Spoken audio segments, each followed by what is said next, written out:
Hello.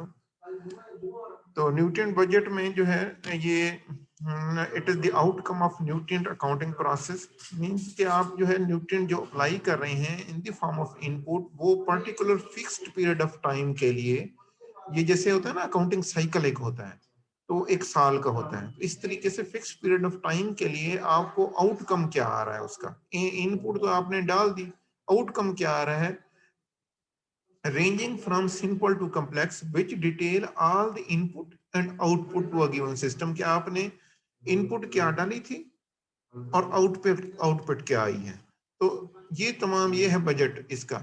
आप देखेंगे जो इवन जो आप फाइनेंशियल बजट भी देखते हैं तो आप सारे उसमें ये होती है कि हम इतना पैसा लगाएंगे और फलां चीज में लगाएंगे और इतना हमें जो है टैक्स आ जाएंगे, फलां चीज आ जाएगी, जो बजट होता है। तो यहाँ भी जब न्यूट्रिएंट बजट की हम बात करते हैं, it will detail all the inputs and output कि हमने फलां फलां चीज डाली, उसके साथ साथ हमने न्यूट्रिएंट इतने ऐड कर दिए, तब हमारे पास अब पैदावार कितनी आ रही है, आउटपुट कितना आ रहा है। मींस इसमें अब आगे आपको ज्यादा क्लियर होगी कि ये इसकी भी डिफरेंट टेक्निक्स हैं इसको वो करने के लिए, उसमें डिफरेंट डिटेल्स डिफरेंट होती हैं।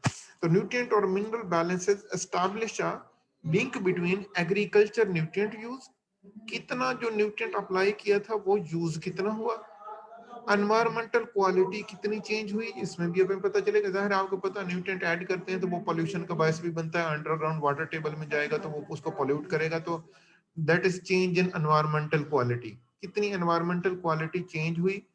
And sustainable use of soil nutrient resources, कि जो जमीन के अंदर भी डिफरेंट रिसोर्सेज थे जाहिर है वो भी यूज होने हैं, तो कुछ न्यूट्रिएंट होते हैं जाहिर है फिक्स हो जाते हैं, तो वो भी उस हवाले से भी।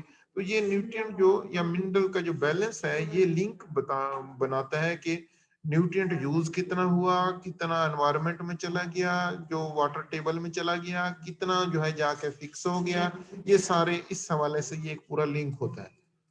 अब अगर जो है कि सेवरल बेसिक टेक्निक्स हैं इस न्यूट्रिएंट बैलेंस को मेजर करने के लिए, तीन मेन अप्रोचेस फॉलो की जाती हैं, जिसमें से एक तो होती है सॉइल सरफेस बैलेंस, एक होता है फार्म गेट बैलेंस, ये आपको अभी चीजें सारी क्लियर हो जाएंगी, एक होता है सॉइल सिस्टम बैलेंस। अब सिस्टम पे एज ए होल पूरा सिस्टम आप उसमें देखते हैं।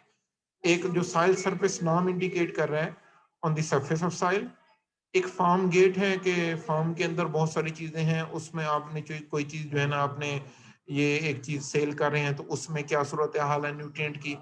और फिर सॉइल सिस्टम बैलेंस है, हम इनको वन बाय वन देखते हैं कि ये nutrient balance in different approaches से किस तरीके से हम जो है मेजर कर सकते हैं।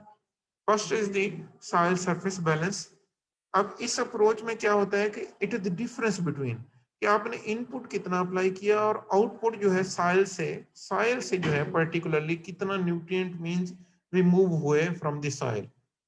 60 किलो मैंने अप्लाई किया था, अब उसमें से कितने न्यूट्रिएंट रिमूव हुए मींस क्रॉप में कितने आ गए, वो सारे के सारे जो है ना ये साइल सरफेस बैलेंस हो। डिफरेंस बिटवीन इनपुट और the application of nutrient and the output, जिसे हम रिमूवल ऑफ न्यूट्रिएंट कहेंगे कि सॉइल से कितने न्यूट्रिएंट रिमूव हुए।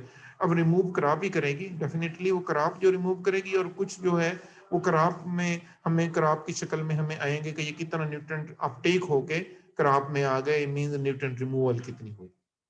तो इसे हम कहते हैं that is soil surface balance, soil के अंदर एप्लीकेशन और सॉइल से रिमूवल कितनी हुई। इसी के जस्ट डिफरेंस करेंगे तो आपके पास बैलेंस आ जाएगा कि 60 किलो अप्लाई किए थे, 30 किलो क्रॉप में अपटेक हो गए, बाकी सारे जाया हो गए, तो दैट इज जो ये रिमूवल जितनी अपटेक हुआ है ये इतना है, ये बाकी जो है ना ये बैलेंस बचा। अब फार्म गेट बैलेंस पर अगर हम जाएं तो ये बहुत जो है ना ये ब्रॉड कैटेगरी है। This type of balance simply measures the difference between nutrient content of the farm input, जितनी फार्म इनपुट हम अप्लाई कर रहे हैं उसके तमाम nutrient content and the nutrient content of output, के इनपुट जितनी अप्लाई की जा रही है उसमें कितने न्यूट्रिएंट कंटेंट थे, और आउटपुट जो हमारे पास आ रही है वो खाद भी हो सकती है, जो आउटपुट आ रही है वो पैदावार भी हो सकती है, वो कोई मिल्क भी हो सकता है, वो एनिमल की प्रोडक्ट्स भी हो सकती हैं, वो तमाम की तमाम उसके अंदर न्यूट्रिएंट कितने। अब जाहिर है जो इनपुट है उसमें बहुत सारी चीजें हैं, उस जानवरों को चारा खिलाया जा रहा है वो भी इनपुट हो जाएगी, उसके तरह आप खाद अप्लाई कर रहे हैं, वो भी सारा इनपुट हो जाएगी। ये डिफरेंट तरह की जो चीजें हैं, आप कंपोस्ट डाल रहे हैं, दैट इज आल्सो इनपुट। और उसके मुकाबले में जो प्रोडक्शन आ रही है, चाहे वो एनिमल की जो है मिल्क प्रोडक्शन है या मीट है या इस तरह क्रॉप प्रोडक्शन है, ये सारी जो है ना पूरे फार्म के अंदर। तो ये सिंपली ये इसकी मेजरमेंट है कि न्यूट्रिएंट फार्म इनपुट में पूरे फार्म लेवल पे कितने इनपुट के अंदर न्यूट्रिएंट हैं और कितने आउटपुट जो फार्म के आउटपुट है उसमें न्यूट्रिएंट कितने हैं। तो this method quantifies nutrient supplied to and remove from the farm. जितने पूरे फार्म के पे न्यूट्रिएंट दिए गए, जितने रिमूव हुए। तो इसमें but it does not quantify the nutrients circulating within the farm enterprises। अब ये जो है ना आगे तो डिफरेंट फार्म एंटरप्राइजेस में जो न्यूट्रिएंट मौजूद हैं वो नहीं हम बात कर रहे, हम ये कह रहे हैं हमने जितने अप्लाई किए और कितने उसमें से रिमूव हुए। अब यहाँ आप देखेंगे कि ये एक पिक्चर है, आपको दिखाया गया फीड आप दे रहे हैं, ये भी न्यूट्रिएंट इनपुट है। सीड आप अप्लाई कर रहे हैं, सीड में क्या था, ये भी न्यूट्रिएंट इनपुट हो गया। इसमें नाइट्रोजन फिक्सेशन के थ्रू कोई लेगुमिनस क्रॉप लगाई थी, फर्टिलाइजर अप्लाई किया, स्ट्रॉ अप्लाई किया, कंपोस्ट अप्लाई किया, ये सारी के सारे न्यूट्रिएंट इनपुट थे।